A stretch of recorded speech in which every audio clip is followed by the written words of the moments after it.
Ask This Old House, our experts travel across the country to answer questions about your house.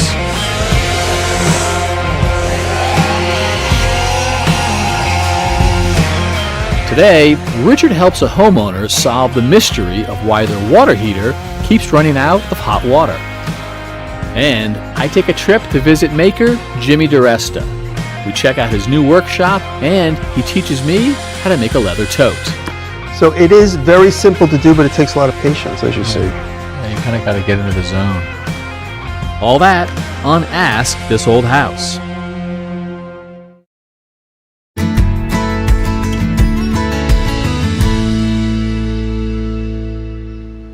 We got an email from this lovely young couple. They're quite excited. They bought their very first house, a flip in this great neighborhood here. And it was perfect until it wasn't. Hello, our homeowner, Rihanna. Nice to see you. Hey, Richard. Good to see you. What brings me here today? So we're having some issues with the hot water. Of course. So basically, if we only need one of us to shower in a day, or we only need to do the dishes or run the washing machine, then it's okay. But if we try to back-to-back shower, we run out of water. And did anything change from when you moved in, or has it been like this? No, from day one. All right, let's see what you I'll lead the way. So how long does it take to run out of hot water here? Usually shower one's okay. Shower two is where we have the trouble, so about 15-ish minutes. Okay, 15. So this looks like when they did the flip, they remodeled the bathroom, nice new shower valve here, big shower head here, but by code, this is supposed to be restricted to 2.5 gallons a minute. Okay. So what I want to do is start by doing a little test. I'm going to take a bucket and measure the gallons per minute out of this. Okay. At the same time, I'm going to have you downstairs with a temperature gauge and a timer, and we'll compare how much is coming out here versus how much is leaving down there. All right, sounds good. All right, so I use this bucket to prove how much we're getting out of that shower head upstairs. Okay. And this marked to 1 gallon, did the math. That shower head's putting out the 2.5 gallons per minute that we thought it would. Okay. So what did you get for the minutes that ran out? About 12 minutes. Okay, so let's start our math. So we had 12 minutes times the 2.5 gallons per minute is 30 gallons that we went through, okay? So this water heater sitting right here, it has cold water coming in through the bottom right here through a dip tube, 2 electrical elements right here, and here's the hot water coming out. So 30 gallons is when you went cold, and this tank is actually an electric water heater that's only 40 gallons. It's got an electric element here, and it stores the 40 gallons. You go, well, 40 gallons, that should be enough, right? Except anytime you have a tank-type heater of any sort, and you take the hot water out, cold water has to come in and replace it down through this dip tube right here that has a little curl in it. So what happens is, hot water's leaving, cold water's coming in the bottom, and it's diluting the tank until it finally goes. So generally, most tanks are only going to be able to give you 65 to 70% of the volume. Know that. Okay? So this is a 40-gallon tank, so let's do that math. 40 times 0.7, 40 times 0.7 is 28. Oh, look at these numbers. Wow. Okay? You have available to you 28 gallons, you're looking for 30, and that's exactly why you went cold at 12. Oh. So what does that mean? This water heater is working exactly to spec. Really? Maybe that's the bad news, right? So it's just too small. Okay.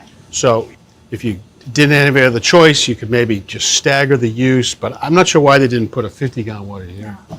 But I think the solution for you, with your permission, is to put in a new and better water heater. The tank I want to propose to you is called a hybrid water heater. So the tank itself is bigger. It's going to be 50 gallons, and it still has electrical elements in it if necessary. But what it has built into the top of it is a heat pump. Oh. And the heat pump is a refrigeration coil, so now it can draw air in from the basement. So all the heat that comes off the ductwork in the winter, all the heat that would store here in the summer, can be pulled in and using the refrigeration cycle efficiently heat up that water. And what it's going to do is be much more efficient to run, but also it's going to dehumidify down here, and you won't need that dehumidifier. It's very cool. That sounds good? That sounds great. Well, Christmas is coming early. I'm going to go on a little shopping trip. Excellent. I'll be Merry back. Christmas. All right, new water heater is here. We just got to start by getting the old water heater out, and I'll turn off the cold water feed and now drain the tank. All right, and just need to kill the power to the existing water heater. That's it, breaker 14. Now, I'll disconnect the power line and cut the water piping to free the old water heater.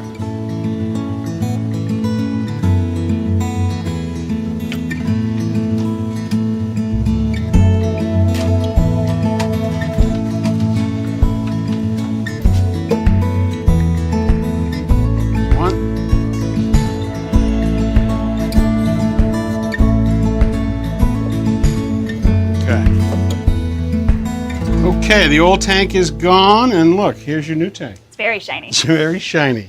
The tank itself only comes to right here, and this is 50 gallons, not 40.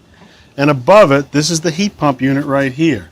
Air is drawn in with a fan across this coil, and it picks up the heat from the air, delivers it down into the water heater, and discharges it over there. So, now because the heat pump's on the top, the tappings are different. Remember, the old ones had hot and cold right here. Yeah. So now here's the hot and here's the cold. So it's going to require a little more repiping for me while I do that. See this? This has got all kinds of smarts, you know, Wi-Fi, Bluetooth, all that stuff. You're young enough and smart enough. You study up on that. You'll be in charge when I get done, all right? I'll do my best. All right.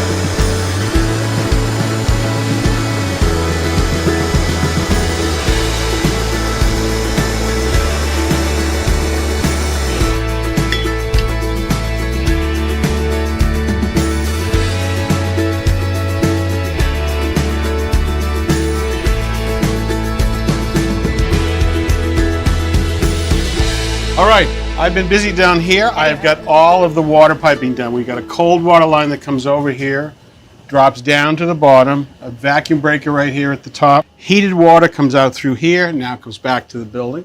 We got everything wired. We got it all connected. Now this thing's running, and you can hear it. It's just acting as a heat pump, and there's a little bit of cool air coming out there, and you're in business. It's beautiful, and I'm so excited to have hot showers again. Good.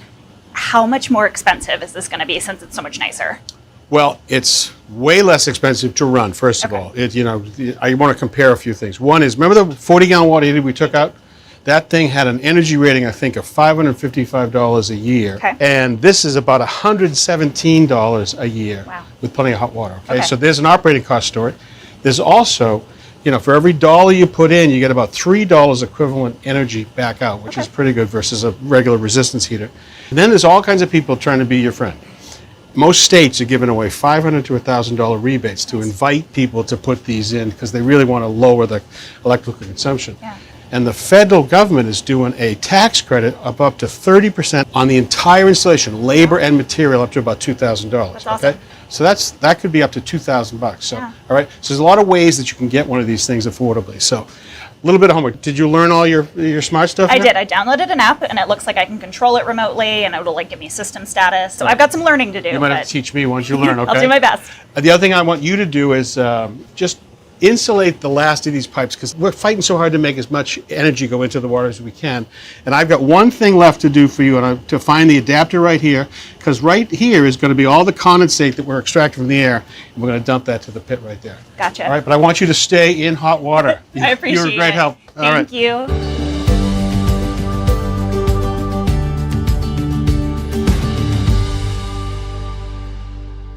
I am headed to upstate New York to go see an old friend, Jimmy DiResta. Jimmy is a maker, which means he is somebody who can, well, just that. He can pretty much make anything, and he has over the years. With us, he's done a couple projects. He did a dining table made out of spalted maple. We also worked on a beautiful epoxy end table with some small round wood cutoffs. Also some channel letters with marquee lights, and he worked with Tommy once. They welded a coat rack together. But it's been a couple years since we've worked with Jimmy. He's got a brand new workshop and he was kind enough to invite us up. He says he's got a new project he wants to try out. So I'm looking forward to getting up there and see what he's got in store. Hey, Jimmy. How are you, buddy? Oh, good. Good to see you again. Welcome back. Yeah, thank you. Great to be back. Thank you. Been a while. It's been a minute. It's been a minute. Yeah. So what have you been up to? A lot of changes, a lot of good stuff. You know, I did a Netflix show. I saw it. Making fun. Making fun. It was a ridiculous show. It's a whole different side of you. Yeah, it was fun. Giving the kids a little bit of, Yeah. The best part about that show was that we used my property. We used the shop, Yeah. which you haven't had a chance to see yet. We did all the crazy stuff in the backyard. And most of those ideas came directly from the kids. I remember when that started going up, so I do want to check it out. Yeah, we'll go take a look. But I see a couple new ones too. A peek of another one down there, a barn? Building a horse barn. I started that a few years ago. It's still in progress. A lot of work. Everything's in progress. The new shop, I'd love to check that out. So maybe Yeah. a tour from you of. Yeah, let's go take a look. All right. I think you'll like it. Last time I was here, the siding was going up, I think. Oh, yeah. You said Dave was doing the Yeah, siding in the David windows. was here and he was banging it out. Yep. A lot more has happened since. A lot more.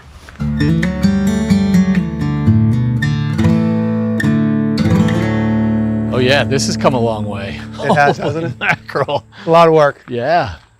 This stained glass was a prop for the TV show. That's a replica of the little one that was hanging over the old shop. That's right. That's right. Oh yeah, look what you have done here. Holy, the space. Isn't it nice? It is. I love it. And the stuff. I like having cool stuff around. Did you make or did you find? Me and my buddy Wesley made that for a YouTube video about a year and a half ago. That's awesome. Yeah. We made some channel letters, you and I, back in the day, much smaller than Yeah, that. yeah. So you got a ton of space, and you bring people here, right? Because you're doing classes. We do and classes. I bring friends together. We do maker sessions. This It's is a lot of fun. A lot of room, a lot of resources. a maker's mecca. I love it. It is. It is. So what do you think you're going to do with me? Well, I think we should do a leather project, and I broke out some leather to show you. I've never worked in leather, I'll be honest with you. It's a lot easier than a lot of people think. It's kind of intimidating. I think of it as sort of a refined material or skill. Well, a lot like fine woodworking, people get nervous to cut into that beautiful, expensive piece of material. And so it's intimidating if you've never done it before, but it's very simple. So if this is the material, what do we actually work with? Are these the tools? These are your basic, simple tools to do mostly any leatherworking project. We have our stitch fork, which creates the holes where our stitching is going to go. And we have our razor blade, Yeah.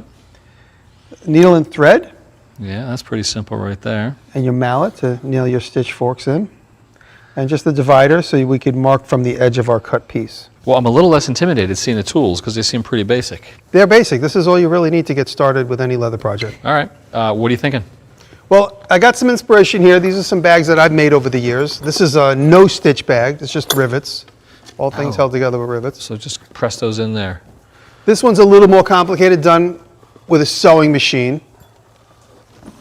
Complicated one. Lots of nice detail. We're not going to tackle that today, are we? No, the simple project we're going to do today, we're going to copy this bag. Classic tote bag. Perfect. Tote, canvas. We're going to make it in leather. We're going to take this basic shape. We're going to hand stitch it together in leather. Okay. Listen, if you're willing to teach, I'm willing to learn. All right? You might lose some leather in the process, but Now, we won't lose anything. We just got to make a paper pattern on this to start. let's do it. Let's go. Okay. All right. This is our bag. We're going to use this bag as our inspiration, and we need to make a paper pattern first. And obviously in paper, because we refined it in paper before we cut any leather. Exactly. And just do a couple of quick little bits of tape to keep it together. So then we have our little leather shopping bag at the moment. Right. All right, this is a very hardy piece of leather. It's going to make for a pretty bag. We're going to have to wrestle it around a little bit. It's so thick. Back side? Front side? Doesn't matter. This is what's going to show. This is what's going to show. Yeah, so this is what's going to be inside. Gotcha. All right. Okay. Okay, now with this paper pattern, we're just going to gently trace it. And then we'll freehand razor blade it out.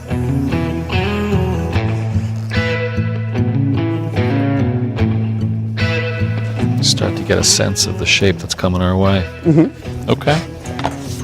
Like I said, I could skive this, but I'll see what kind of bends I can get without skiving it. Because leather is very pliable.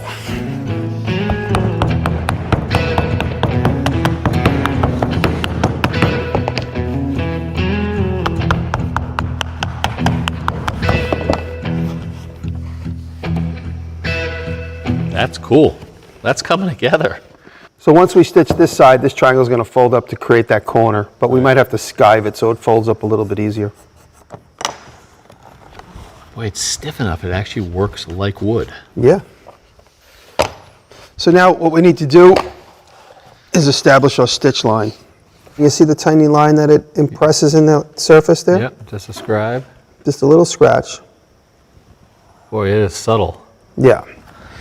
This will give us a nice consistent parallel line to our stitch edge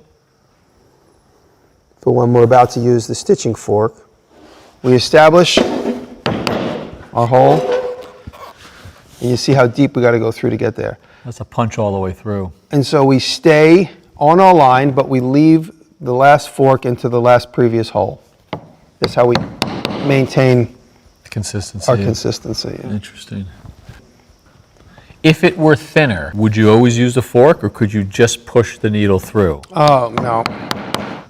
Only Rambo can push the needle through.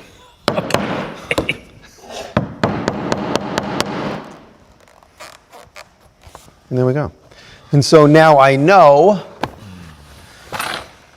my hole consistency and that spacing, I should land with the exact same number of holes. So if there's 100 holes there, there'll be 100 holes there.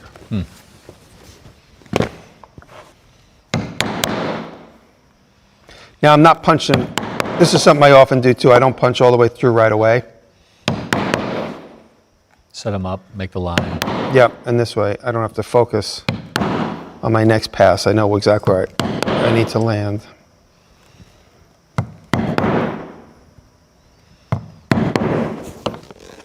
So now we want to establish our stitch coming up the side. We'll do an X pattern, so there'll be like an X across.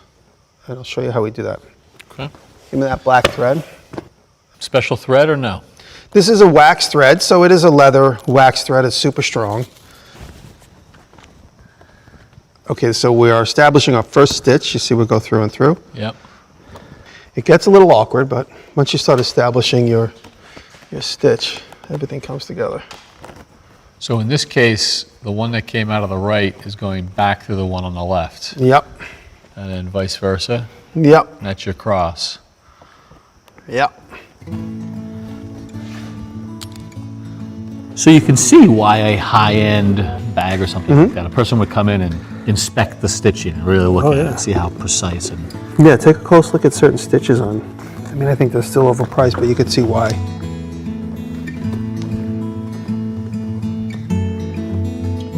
To tie off the end, I go back down the stitch pattern a couple of holes. A little reinforcement. Yeah, just to reinforce that end. And then we'll tie it off inside, down the line a little bit. So that should be good. And then I might later on put a dab of glue on there, just to keep that from coming undone. Well, what do you say, Jim? You gonna let me jump in there? You think you got it? Well, we'll see. We're gonna find out together, but I'll give it a try. Very good. Sort of like lacing the shoes. Yep. Going through the punch hole is easy. Coming back out of it is the hard part. Because they're not very easy to see from the inside out. Because the inside of this leather is furry. Yep. So it hides all those holes. Okay, so we got both of our stitches up on the side. You did a really beautiful job there.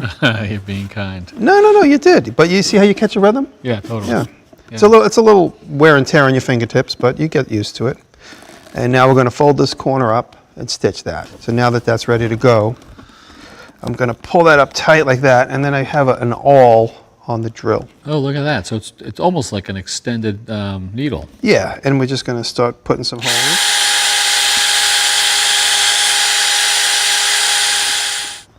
So it is very simple to do, but it takes a lot of patience, as you see. Yeah, you kind of got to get into the zone. I think if I took it up, the ladies in my family would be bringing me dinner in the garage because they'd never want me to stop. They'd be like, make me another bag, Dad. It's really accessible to most people because I've seen friends get into leatherwork for the first time ever, and then all of a sudden they're selling bags right away because they might have a unique spin or a unique approach to it. The creativity from your painting or your pottery might translate into your leatherwork. Exactly. Okay, so those knots that I tied, to ensure they won't come undone, I put a little bit of PVA glue on them. And that'll ensure that those knots won't become undone. I like it. So I have a bottle of edge coat. That's to finish the edge here. Did you ever get a fancy wallet and the wallet has a darker edge? Oh, that's cool. Yeah. It's actually a good match. And now we're going to cut handles.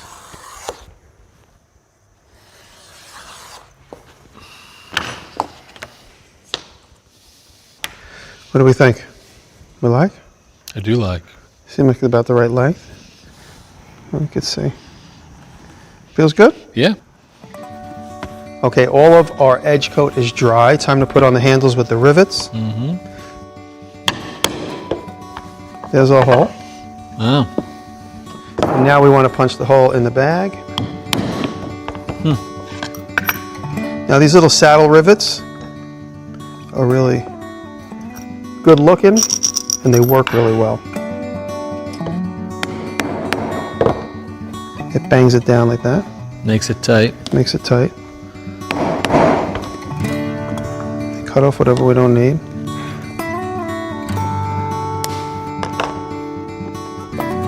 You have the honors. Good. Okay, done. Nice fine touch. What do you think? Beautiful. Absolutely beautiful. I mean, Thank look you at that very thing. much. Yeah. Material is great. I mean, the details, the stitching, it's all just beautiful. What do you think? You think you can handle it? Now, absolutely. It's Like a lot having got easier than it seems, right? It is. It really is. The material works well. The tools are simple. And It's not going to look like this the first time I do it, but It might. You see how forgiving the material is, and like I said before, it's just going to get better looking with age. yeah. One last thing. This is my maker's mark that I put on all my leather products. Ah, that came out great. Yes. Oh, worthy of that name right there. Thank you very much. That looks terrific. I like it a lot. Thank you. That came out good, that one. Nice job, man. Hey, thanks for having us. Always good to be here. Thank you so much for coming back. I'm honored. Yeah, Really. well, we'll come back anytime, brother. Thank you very much. All right. Well, that's it for us. So until next time, I'm Kevin O'Connor And I'm Jimmy DeResta. for Ask This Old House here in the DeResta Workshop. Thank you, guys.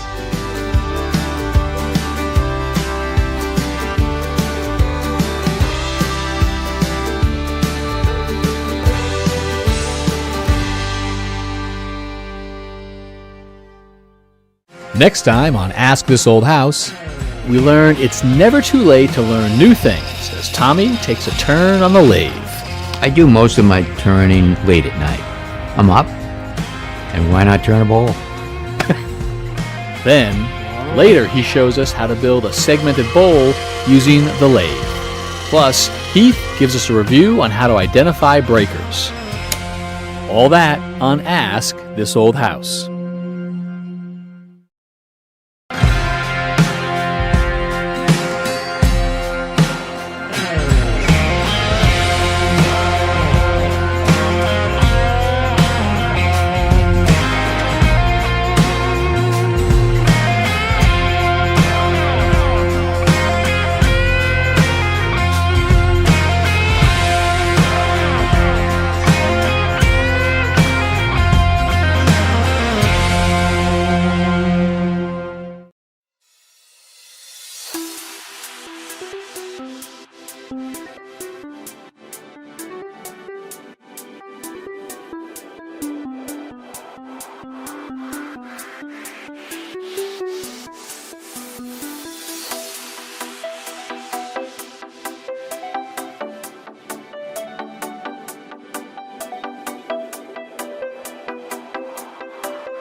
you.